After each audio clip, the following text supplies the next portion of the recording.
علامہ محمد اقبال رحمۃ اللہ علیہ نے اپنی قومی شاعری اور ایمان افروز پیغامات سے مسلمانان عالم کو بالعموم اور مسلمانان ہند کو بالخصوص خواب غفلت سے جگا کر پاکستان پیش کیا۔ تخلیق ارض پاک انہی کی فکری کاوشوں سے سر انجام پائی۔ آپ 9 نومبر 1877 کو شہر سیالکوٹ میں پیدا ہوئے۔ آپ کا آبائی وطن کشمیر تھا۔ آپ کے والد شیخ نور محمد نہایت پرہیزگار اور متقی انسان تھے۔ ابتدائی تعلیم ایک دینی مدرسہ میں پائی اور میٹرک پاس کرنے کے بعد مرے کالج سیالکوٹ میں داخلہ حاصل کیا۔ یہیں سے ایف اے پاس کیا۔ اس کے بعد بی اے اور M A government college Lahore سے امتیازی حیثیت سے پاس کیا اور پنجاب بھر میں اول آئے۔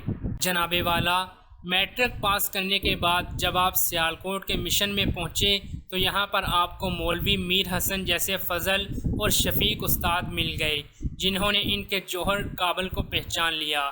انہوں نے ان کی ذہنی تربیت فرمائی اور ان میں اسلامی ذوق پیدا کیا۔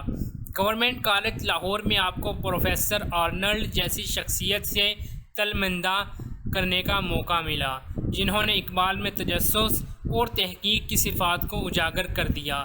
یہاں سے فارغ التحصیل ہو کر آپ اورینٹل کالج اور پھر گورنمنٹ کالج لاہور میں پروفیسر رہے۔ اس کے بعد 1905 میں آپ قانون کی اعلیٰ تعلیم کے لیے انگلستان چلے گئے اور کیمبرج یونیورسٹی سے بارٹ لا کی سند حاصل کی۔ فلسفہ ایران میں ایک کتاب لکھ کر اپنے جرمنی کی میونخ یونیورسٹی سے پی ایچ ڈی کی ڈگری حاصل کی اور 1908 میں آپ وطن واپس آ گئے۔ دوستوں اور ساتھیوں، علامہ محمد اقبال کو اپنی فضل اور شفیق استاد سر آرنلڈ سے بہت محبت تھی۔ کیا میں انگلستان کے دوران آپ نے ارادہ کر لیا تھا کہ شعر نہیں کہیں گے، مگر آرنلڈ کے کہنے پر آپ نے اس ارادے کو ترک کر دیا اور پھر سے شعر کہنے لگے۔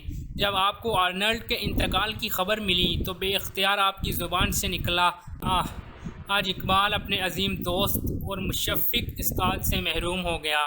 صدر محترم علامہ صاحب انجمن حمایت اسلام لاہور کے صدر بھی منتخب ہوئے اور انجمن کے اداروں کو نہایت خوبی سے چلاتے رہے۔ پھر آپ پنجاب مسلم لیگ کے صدر منتخب کر لیے گئے۔ شاعری کی وجہ سے آپ کی شہرت ہندوستان کی سرحدوں کو عبور کر کے تمام دنیا میں پھیل گئی۔ قوم نے آپ کو ترجمان حقیقت، شاعر مشرق اور حکیم الامت کے خطابات سے نوازا۔ حکومت برطانیہ نے آپ کو سر کا خطاب دیا۔ عزیز ساتھیوں، علامہ محمد اقبال کی ساری شاعری میں قوم کے لیے تڑپ موجود ہے۔ ہر شاعر ملت کے لیے اصلاح کا پیغام ہے۔ کبھی وہ اسلاف کے کارنامے یاد دلا کر مسلمانوں کا لہو گرماتے ہیں تو کبھی افلاک پر کمند ڈالنے کو کہہ کر نوجوانوں کو دعوت عمل دیتے ہیں۔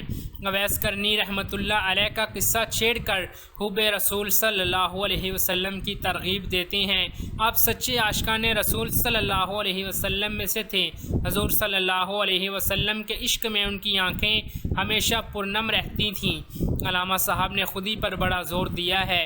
ان کی مراد تکبر یا خود نمائی نہیں ہے، بلکہ وہ قوم کی خود شناسی سکھانا چاہتے تھے اور اس سے احساس دلانا مقصود تھا کہ تمہارے اندر قدرت نے جو جوہر پنہاں کر رکھے ہیں ان کو کام میں لا کر اپنے آپ کو اس قابل بناؤ کہ خدا تعالیٰ کے منتخب بندوں میں شامل ہو جاؤ اور عملی طور پر اللہ تعالیٰ کی اس قدر مقرب بن جاؤ کہ اس کی رحمتیں تم پر برسنے کے لیے مجبور ہو جائیں۔ آپ فرماتے ہیں، خودی کو کر بلند اتنا کہ ہر تقدیر سے پہلے خدا بندے سے خود پوچھے بتا تیری رضا کیا ہے۔ علامہ اقبال کا تمام کلام اسلامی نظریات کے عین مطابق ہے۔ آپ کا سارا کلام احکام الہی اور اسوہ حسنہ کی عکاسی کرتا ہے۔ صدر ذیشان اور دوستو، آپ نے 21 اپریل 1938 کو لاہور میں رحلت فرمائی اور شاہی مسجد کی سیڑھیوں کے قریب دفن ہوئے۔